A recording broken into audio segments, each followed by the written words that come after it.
Ya, assalamualaikum warahmatullahi wabarakatuh. Saya M. Arif Hidayat dengan NIM 1624001119 akan mempresentasikan hasil kerja saya dari tugas, yaitu dari makul rekayasa perangkat lunak dalam membuat manajemen proyek TI.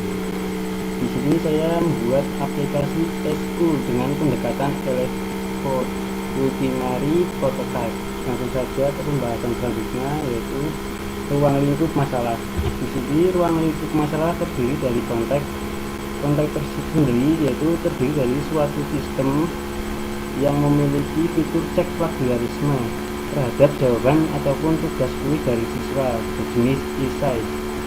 Yang kedua, suatu sistem yang dibangun dengan fitur cek plagiarisme dikembangkan dengan menerapkan algoritma Knut-Morris-Park.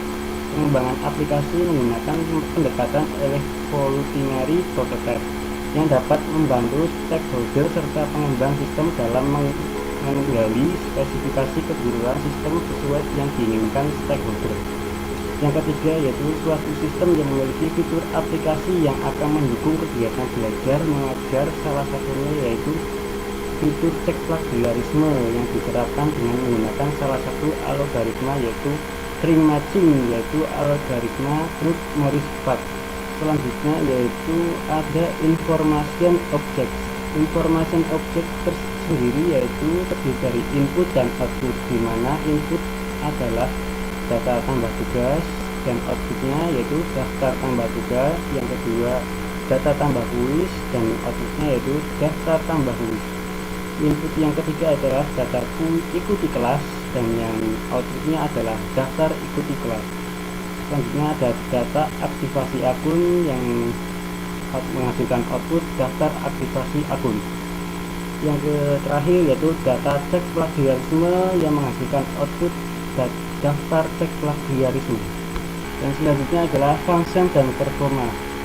Function dan performance terdiri dari tiga, yaitu mengelola data siswa, yang kedua mengelola data tugas, dan ketiga mengelola data jawaban tugas siswa. Yang B yaitu dekomposisi proses. Dekomposisi proses terdiri dari 4, yaitu analisis kebutuhan, yang kedua perancangan sistem, yang ketiga implementasi sistem, dan keempat pengujian dan analisis. Dan ini penjelasan dari keempat dekomposisi proses tersebut. Yang pertama ada analisis kebutuhan, yang kedua perancangan sistem, dan yang ketiga implementasi sistem, dan yang terakhir pengujian dan analisis.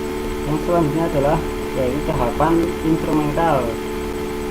Dan tahapan instrumental yang pertama di sini adalah tahapan analisis. Tahapan analisis ini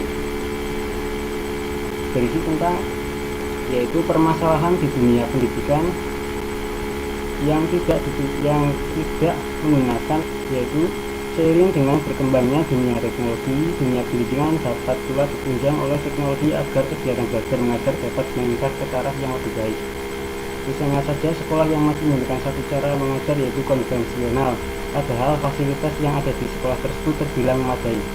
Dari hasil observasi dan wawancara, di sekolah belum sepenuhnya memanfaatkan fasilitas yang ada untuk mendukung kegiatan belajar mengajar. Dan kegiatan belajar mengajar sehari-hari, khususnya dalam pengajaran serta kuis dan tugas, seluruhnya masih mengandalkan kertas. Permasalahan di sisi siswa yaitu tak jarang siswa memiliki motivasi untuk membawa dan mengerjakan tugasnya. Dan masalah di guru yaitu tak jarang guru menumpuk tugas siswa dan kertas hasil kuis ketika guru tersebut belum memiliki waktu untuk mengecek hasil pekerjaan tersebut. Hal ini menimbulkan permasalahan di mana bukti tugas siswa dapat hilang, terselip maupun tertukar dengan kelas yang lain yang belum ditinjau atau belum dilihat oleh guru.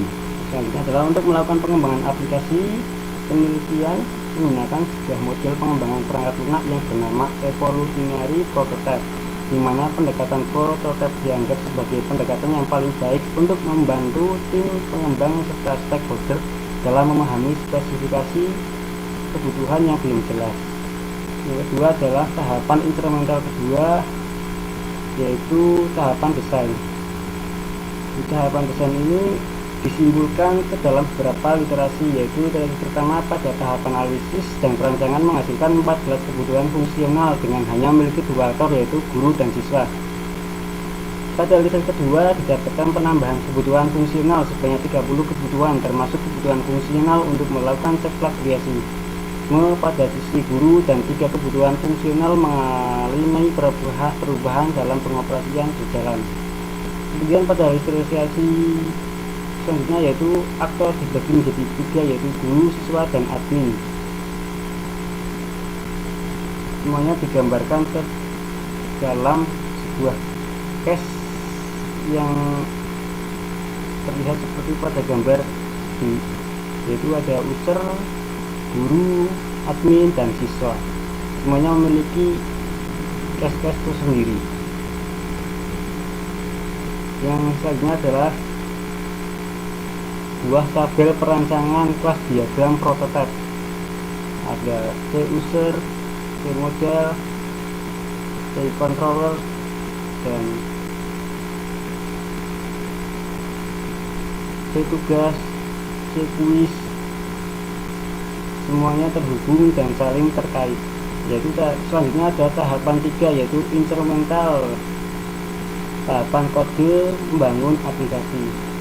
Dalam membangun aplikasi, desain yang sudah diajukan tersebut menjadi panduan dalam membuat aplikasi eskul. Berikut hasil dari desain aplikasi. Berikut di gambar ini adalah gambar untuk halaman cek plagiarisme. Selanjutnya ada halaman untuk home siswa, lalu ada halaman admin. Tahapan instrumental yang terakhir yaitu tahapan tes. Sesuai dengan metodologi yang dideskripsikan pada bagian kedua, pengujian yang dilakukan untuk menguji aplikasi eskul adalah pengujian jenis whiteboard dan blackbox. Kemudian untuk pengujian dilakukan pada prototipe sistem pertama dan prototipe sistem kedua yang selanjutnya dapat disebut sistem.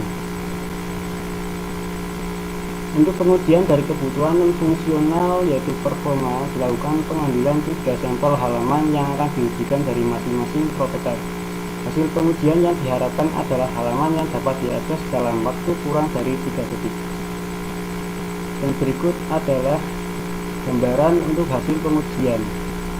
Yang pertama adalah pengujian untuk tambah tugas, yaitu prosedur pengujiannya adalah guru melakukan input pada form yang tersedia di menu tugas dengan lengkap dan menekan tombol submit.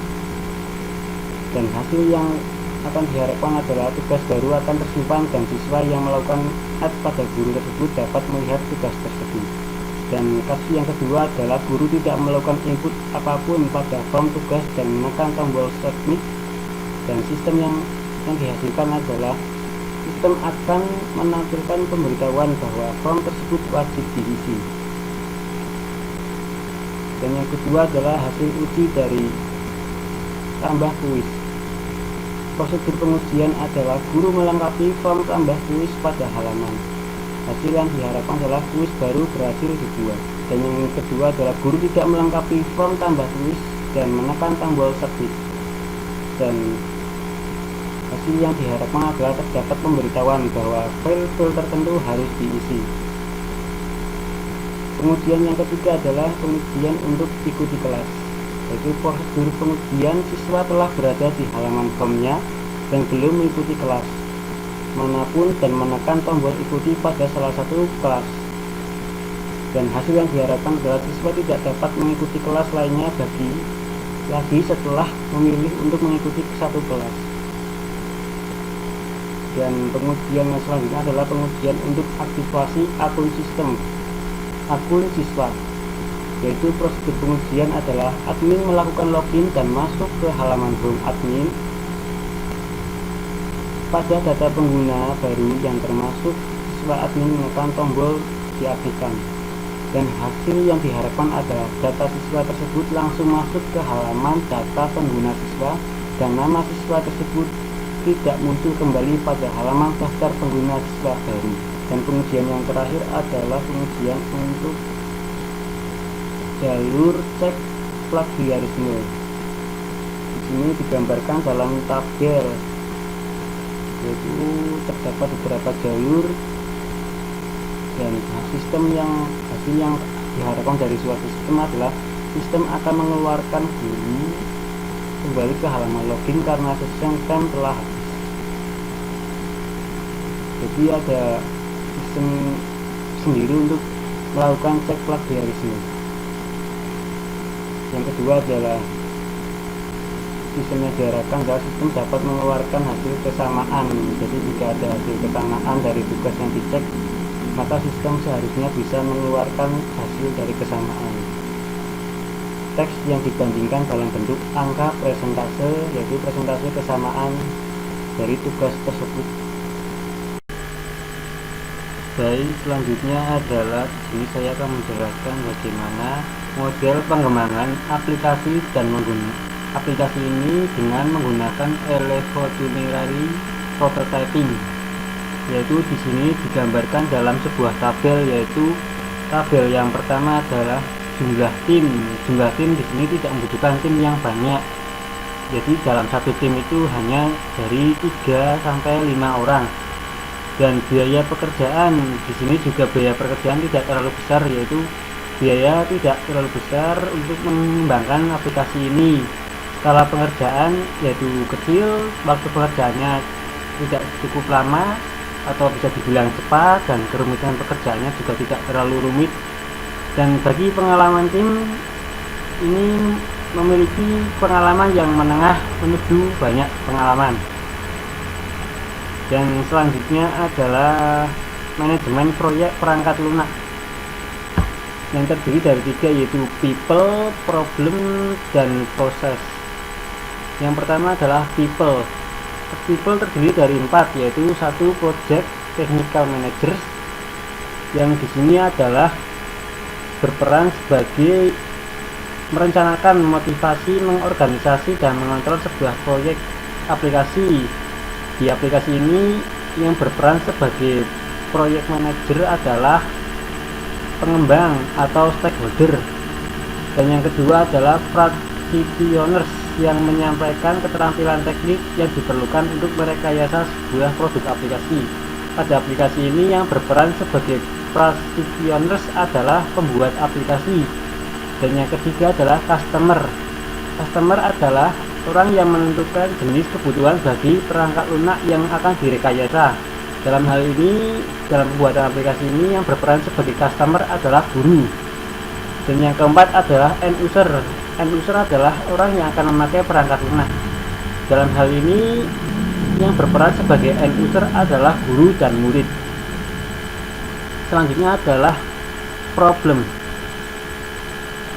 Problem di sini ada 5. Yang pertama adalah sekolah yang masih menggunakan satu cara mengajar yang konvensional, padahal fasilitas yang ada di sekolah tersebut terbilang memadai. Yang kedua adalah sekolah belum sepenuhnya memanfaatkan fasilitas yang ada untuk mendukung kegiatan belajar mengajar. Dan yang ketiga adalah kegiatan belajar mengajar sehari-hari seharusnya, khususnya dalam pengerjaan tugas serta kuis, seluruhnya masih mengandalkan kertas. Dan yang keempat adalah permasalahan di sisi siswa, yaitu tidak jarang terdapat siswa yang kurang memiliki motivasi untuk membawa dan mengerjakan tugasnya. Dan yang kelima, di sisi guru tidak jarang menumpuk buku tugas siswa dan kertas hasil kuis ketika guru tersebut belum memiliki waktu untuk mengecek hasil pekerjaan tersebut, sehingga bisa menimbulkan tugas tersebut hilang atau terselip maupun tertukar dengan kelas yang lain. Dan selanjutnya adalah proses. Pada proses pembuatan aplikasi ini sendiri akan dibuat untuk memiliki fitur tambah tugas dan tambah kuis, serta fitur untuk mengumpulkan jawaban tugas dan kuis. Serta aplikasi ini juga mendukung fitur untuk cek plagiarisme pada tugas yang dibuat oleh siswa. Metode yang diterapkan dalam pembuatan aplikasi ini adalah menggunakan algoritma string matching, yaitu algoritma Crowd-Morris-Spark. Dan untuk mengembangkan aplikasi ini, peneliti menggunakan metode evolutionary prototype karena dianggap paling baik untuk membantu tim pengembang atau stakeholder untuk memahami spesifikasi dan kebutuhan yang belum jelas. Sekian presentasi tugas dari saya, kurang lebihnya mohon maaf. Wassalamualaikum warahmatullahi wabarakatuh.